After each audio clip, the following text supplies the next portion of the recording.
মই যেতিয়া নাকি কিবা একটা কই মোৰ মুখত কিবা একটা কথা ওলোৱা মানে এইটো ফাইনাল কিন্তু স্পষ্ট কথা কি বনাব লাগে বনগাঁও যদি পাহাৰ বনাব লাগে কয় মই বনাই দিছো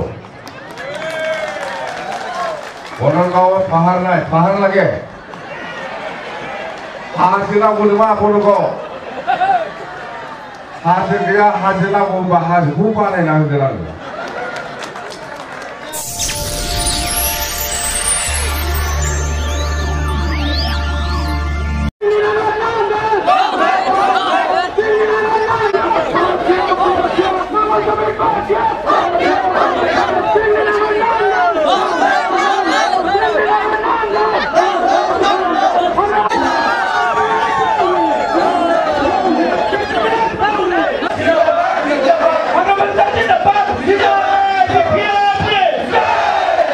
BPF जिंदाबाद अक्रमा मोइलारी जिंदाबाद अक्रमा मोइलारी जिंदाबाद जुबराज बसुमतारी जिंदाबाद जुबराज बसुमतारी जिंदाबाद बनगांव BPF जिंदाबाद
सब भाले আছে তো না বজাই তো যাব তো না তো ফেগো ও হাসাচু বুনাবো বাউনা সালাই এই ওহা পাইছাইগন নির্বাচন হবো না বিটিসি নির্বাচন হবো তো এই নির্বাচনত আমার বনগাঁও সমষ্টি হিসাবে আমার ক্যান্ডিডেট হল যুবরাজ বসুমতারি যুবরাজ বসুমতারি চিনাই না চিনে পায় তো ঠিক আছে মততে আমি এইবার বনগাঁও সমষ্টি হিসাবে আমার ক্যান্ডিডেট হল যুবরাজ বসুমতারি আর আমি বিপেপ দল হিসাবে সরকার বনোয়াটো 100% শিওর হইব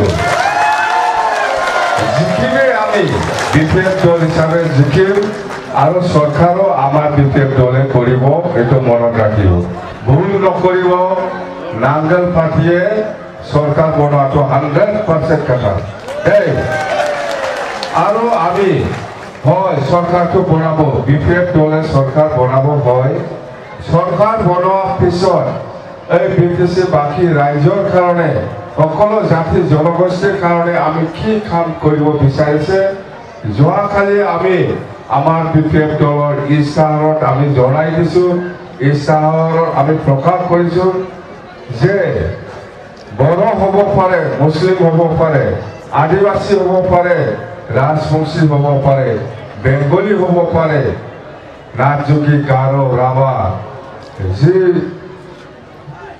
যাৰ লগত মাটিৰ পাত্তা নাই এই সকলক মাটিৰ পাত্তা দিম বুলি আমি প্ৰতিশ্ৰুতি দিছে দেই স্পষ্ট কথা যেনেকৈ লিখি পেলাই প্ৰচাৰ কৰিছে এনেকৈ আমি কাম কৰিম বেংগলীও পাব যাৰ লগত মাটিৰ পাত্তা নাই বেংগলী সমাজৰ মানুহ পাব মুছলিম সম্প্ৰদায়ৰ মানুহ পাব ৰাজবংশীও পাব মুঠতে যাৰ লগত মাটিৰ পাত্তা নাই ইহঁতক মাটিৰ পাত্তা দিব বুলি আমি বিপেপ দলে ৰাইজৰ ওচৰত প্ৰতিশ্ৰুতি দিছে সেইটো 100% আমি কাম কৰি চৰকাৰ বনোৱাৰ পিছত সংকলিত কৰিব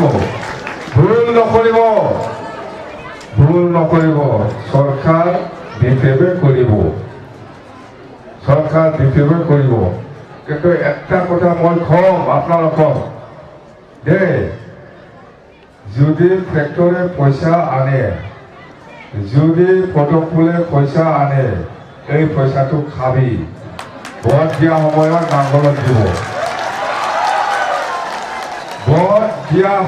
নাঙ্গলত দিব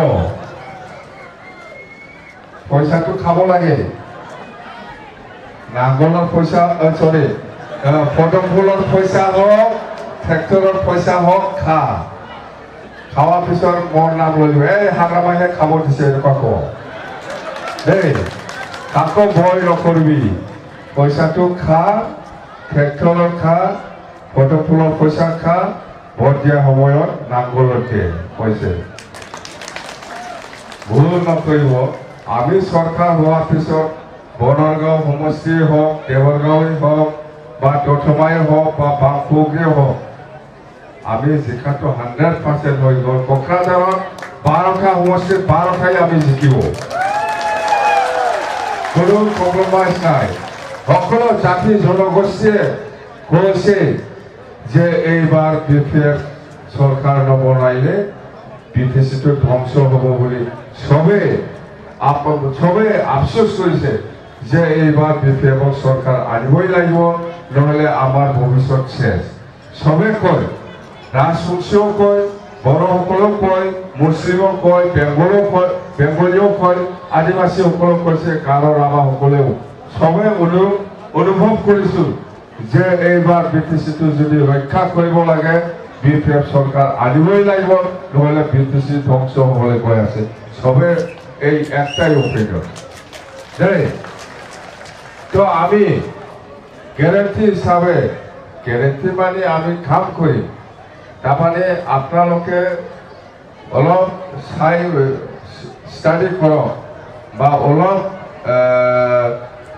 কি বুলি কয় অলপ মই যেতিয়া নাকি কিবা একটা কয় মোৰ মুখত কিবা একটা কথা ওলোৱা মানে এইটো ফাইনাল কিন্তু স্পষ্ট কথা মোৰ মুখৰ পৰা আপুনি যদি কিবা কথা ওলাব পাৰিছে এইটো আপুনি 100% বুলি ধৰি লওক এনে নোলাই মোৰ মুখৰ পৰা ওলোৱা মানে এইটো ফাইনাল আপোনালোকক মই যদি দালান দিম বুলি কৈছে এইটো নবনালৈকে মই শান্তি নাপায় এনেকুৱা জানে বুজি পাইছে বুজিছে তাৰমানে आंनि खुगानिफ्राय नोंसोरो माबा मोनसे बुंहोनो हाबाय होननानै माने बे फाइनाल खासै बे फाइनाल आंनि खुगानिफ्राय ओरैनो थाखारा जेखौ मावगोन बेखौसो बुङो आं मिथिबाय जि কাম কৰিব সেইটোকে কয় মই ইয়াৰ বাদে ফাংফু কথা নলাই বৰপৰা প্ৰমোদ বড়ৰ নিচিনা এইটো কৰিম এনেকুৱা নকয় কৈ পেলাই নকৰাকে মই থকা মানুহ নহয় যি ক'ব সেইটো কাম কৰিব মাটিৰ পাত্ৰা দিম বুলি কৈছে দিব দিব কি বনাব লাগে বনগাঁও যদি পাহাৰ বনাব লাগে কয় মই বনাই দিম বনগাঁৱত পাহাৰ নাই পাহাৰ লাগে হাজিৰা বলিব আপোনালোকক হাজিৰা বলবা হাজিবো বানাই হাজিৰা রাজ্যে আমার দিবে বনগাঁও সমষ্টি হিসাবে হাজে গিয়ে নালে হাজে না হাজে বানাই যাবেন রাইজে আছে যে বুঝে রাইজে কয় যদি রাইজে বিচারে আমার বনগাঁও সমষ্টি পাহাড় নাই পাহাড় লাগে বলে বলে মই পাহাড়ও বনাই দিই জানে কথা সেইটোৱে আৰু আমি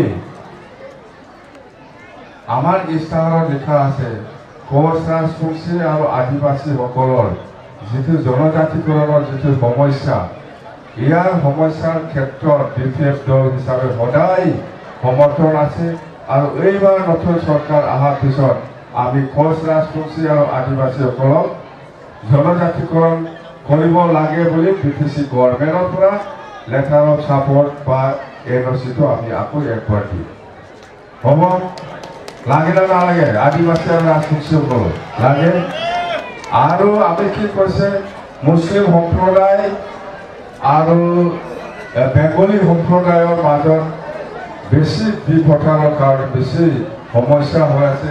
ভোটাৰৰ সমস্যাৰ ক্ষেত্ৰত বিপিএফ দলে আইনগতভাৱে যেনেকুৱা সহায় কৰিব লাগে আমি বিপিএফ দলৰ পৰা চৰকাৰ হোৱাৰ পিছত আমি কৰিম বুলি আমি প্ৰতিশ্ৰুতি দিছে। যেনেকৈ কৈছে এনেকৈ আমি কাম কৰিম। বাছ ভোটাৰ মুছলিম সম্প্ৰদায় আৰু বেংগলী সম্প্ৰদায়ৰ এইটো বিৰাট ডাঙৰ সমস্যা হৈ আছে। তো আইনগতভাৱে যিখিনি সহায় কৰিব লাগে আমি কৰিম। আমি ইস্তাহাৰতো লিখিছোঁ চৰকাৰ আহক আপোনালোকক আমি সহায় কৰিম। আৰু কি চৰকাৰ অহাৰ পিছত আমি কি কৰিম? আৰু আমাৰ আই মাতৃ মহিলাসকলে ইয়াতে বহুত আহিছে, আমি জানো, আমি দেখিছোঁ। মহিলাসকলৰ চিন্তাটো কি? মহিলাসকলৰ চিন্তাটো কি বিচাৰে?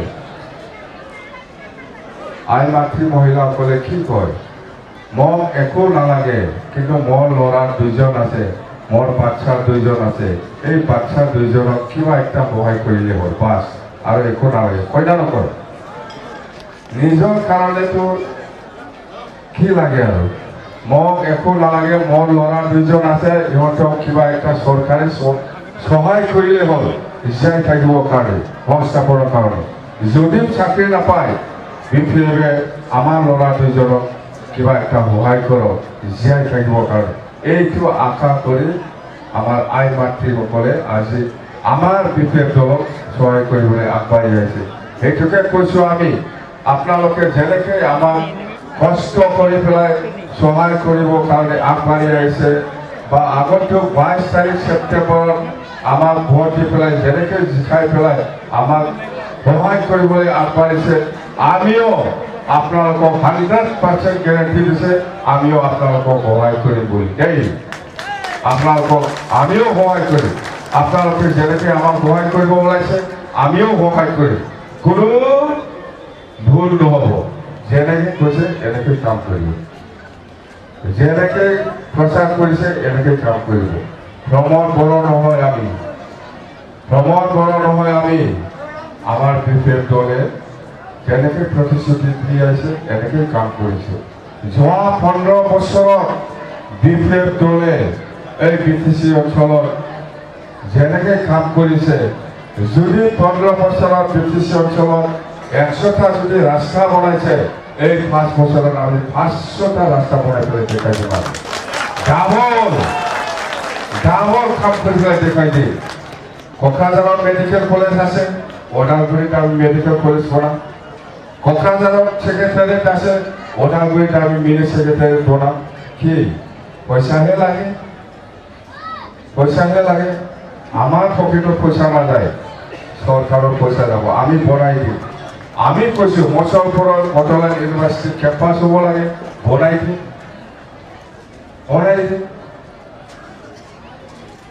ওদালগুৰিত বটলেণ্ড ইউনিভাৰ্চিটি বনাম বুলি কৈছোঁ, বনাই দিম। কি মানুহে কাম কৰিব ইচ্ছা থাকিলে চব কৰিব পাৰে, ইচ্ছা নাথাকিলে একো নোৱাৰে।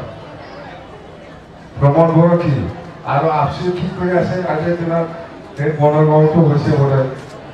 আপচি বড়ো গাঁৱত বা মুছলিম গাঁৱত ঘূৰি আছে বুলি আমি শুনিছোঁ যে এইবাৰ ইউপিপিএলক আকৌ ভোট দি পেলাই জয়যুক্ত কৰিব লাগে। কেনেকৈ দিব? আপচু মানে ইউপিপিএল মানে আপচু। আমাৰ কাৰণে এইটো নতুন নহয়। চৰকাৰ কোনে চলাইছে এই 5 বছৰ? কৈ আছে আপচু মানে কৈ আছে যে এই হাগামাৰ কাৰণে বিপিএফ আৰু ইউপিপিএল মিলা নাই বুলি। আমাক খবৰ আহিছে আপুনি ক'ত আছে, আপুনি ক'ত বহি পেলাই কথা কৈছে, আগত নিজকে চিন্তা কৰি লওক। ইয়াৰ পিছত ক'ত ইউপিপিএল আৰু বিপিএফ জমা হ'ব লাগে, একগোট হ'ব লাগে।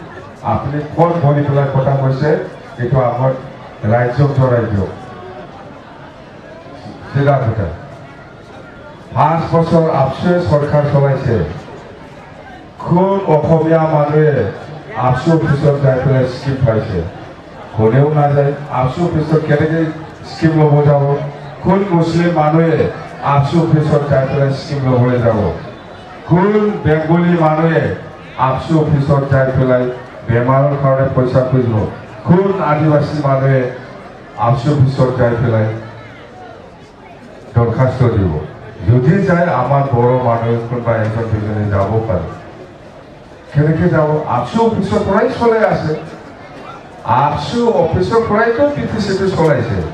আপচু ল'ৰাকেইটাইতো UPPLৰ যিসকল নেতা কৰ্মী আছে ইহঁতে কাম পোৱা নাই। এই আপচু যিসকল আপচু কৰিছে ইহঁতেতো কাম কৰিছে, ইহঁতেতো কাম কৰি পেলাই গাড়ী নতুন নতুন লৈছে। UPPL কৰা, কোন BJP কৰা, চৰকাৰ একেলগে আছে। BJPও সমৰ্থন কৰিছে, কিন্তু BJPৰ কোন ল'ৰা কোন BJP নেতাই কাম পাইছে, কাম কৰিব পাইছে? প্ৰশ্ন এটাই। এইকাৰণেতো এইবাৰ BJPয়ে UPPৰ লগত ইলেকশ্যন নেখেলিম বুলি কোৱাটো উচিত। চৰকাৰ চলাব দিছে, ভালকৈ চলাওক, ৰাইজক ভালকৈ চাব, ৰাইজৰ কাৰণে কাম কৰক। এই মুদ্ৰাটো BJPয়ে দিছে। তো আজি আমি যিটো দেখিবলৈ পাইছে, শ্ৰীৰামপুৰৰ পৰা আৰম্ভ কৰি গোসাইগাঁৱৰ পৰা আৰম্ভ কৰি মাজবাট গহপুৰলৈকে মুঠতে আমাৰ BPF দলৰ পজিশ্যন 1 নম্বৰত আছে। আৰু আমি BPFে চৰকাৰ বনাব, আমি যিটো ভাবিছে ইয়াতকৈ বেছি চিট আমি পাম, ইয়াতকৈ বেছি চিট আমি পাম আৰু চৰকাৰ বনোৱাটো 100% খাটাম। এইটোকে কৈ পেলাই মই আপোনালোকৰ পৰা বিদায় দিছোঁ। থেংক ইউ, ধন্যবাদ।